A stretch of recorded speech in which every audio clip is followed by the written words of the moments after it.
Screen पर ये जो नंबर दिख रहा है 4 से 5%, देखने में शायद छोटा लगे, है ना?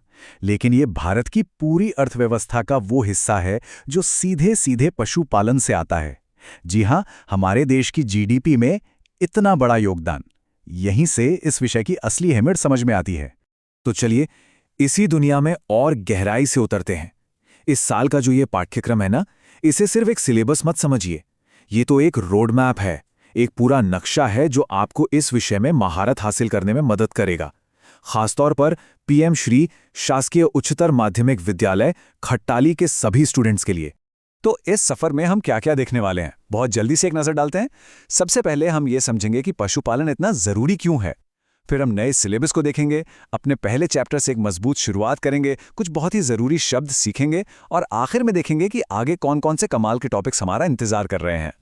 तो सबसे पहला और सबसे बड़ा सवाल, आखिर ये विषय सिर्फ किताबों के लिए ही है या असल दुनिया में भी इसके कोई मायने हैं? ये इतना जरूरी क्यों है? देखिए, पशुपालन का मतलब सिर्फ जानवरों की देखभाल करना नहीं है। ये तो हमारे देश की कृषि की, आप कह सकते हैं, रीढ़ की हड्डी है। ये न सिर्फ देश की जीडीपी को आगे बढ़ाता है, बल्कि जरा सोचिए, देश के लाखों ग्रामीण परिवारों के लिए ये एक पूरक आय का बहुत बड़ा जरिया है। ये उन्हें एक आर्थिक सुरक्षा देता है। अच्छा, तो अब जब हम इसका महत्व समझ गए हैं, तो चलिए देखते हैं कि इस साल की हमारी पढ़ाई का सफर कैसा दिखने वाला है। तो पेश है आपका ऑफिशियल सिलेबस। ये है मध्य प्रदेश बोर्ड का ऑफिशियल सिलेबस। इसमें कुल 20 अध्याय हैं और मैं बता दूं, ये सिर्फ चैप्टर्स की एक लिस्ट नहीं है। ये तो पशुपालन की दुनिया का एक पूरा टूर है, जिसमें हम बुनियादी चीजों से लेकर सबसे मॉडर्न टेक्नोलॉजी तक सब कुछ जानेंगे। 20 अध्याय सुनने में थोड़ा ज्यादा लग सकता है, पर घबराने की बिल्कुल जरूरत नहीं है। हर लंबा सफर एक छोटे से पहले कदम से ही तो शुरू होता है और हमारा पहला कदम है चैप्टर 1 यानी प्रारंभिक अध्ययन। इस पहले चैप्टर का मकसद सिर्फ एक है, हमारी नींव को चट्टान की तरह मजबूत करना। हम इसमें समझेंगे कि ये क्षेत्र हमारी अर्थव्यवस्था को कैसे सपोर्ट करता है और इसकी एक खास भाषा सीखेंगे, वो शब्द जो इस पूरी फील्ड के एक्सपर्ट इस्तेमाल करते हैं। और जब भाषा की बात चल ही रही है, तो चलिए कुछ सबसे जरूरी शब्दों से दोस्ती कर लेते हैं। ये वो शब्द हैं जो इस साल बार बार हमारे सामने आएंगे। तो सबसे पहला और बेसिक शब्द है पशुधन या लाइवस्टॉक। जब भी ये शब्द सुने तो समझ जाइए कि बात उन सभी पालतू जानवरों की हो रही है, जैसे गाय, भैंस, बकरी, मुर्गी, जिन्हें हम किसी न किसी आर्थिक फायदे के लिए पालते हैं, फिर चाहे वो दूध हो, मांस हो या फिर ऊन। अगला शब्द है दुग्धकाल।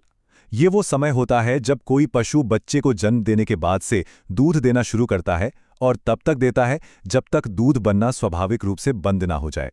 ये औसतन करीब 300 दिनों का होता है। पूरी डेयरी इंडस्ट्री का खेल इसी पीरियड पर टिका होता है। और फिर आता है खीस। ये वो पहला गाढ़ा पीला दूध होता है जो कोई भी पशु बच्चे को जन्म देने के ठीक बाद देता है।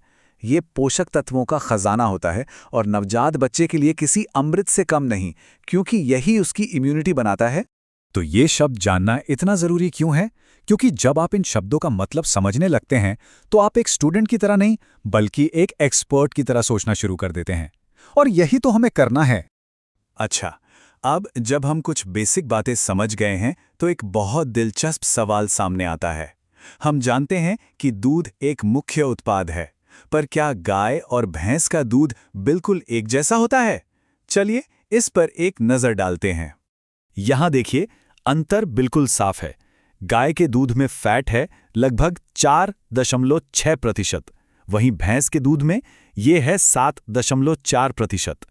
ये बहुत बड़ा अंतर है और इसी ज्यादा फैट की वजह से भैंस का दूध ज्यादा गाढ़ा होता है और घी, खोया या पनीर बनाने के लिए इसे बेहतर माना जाता है।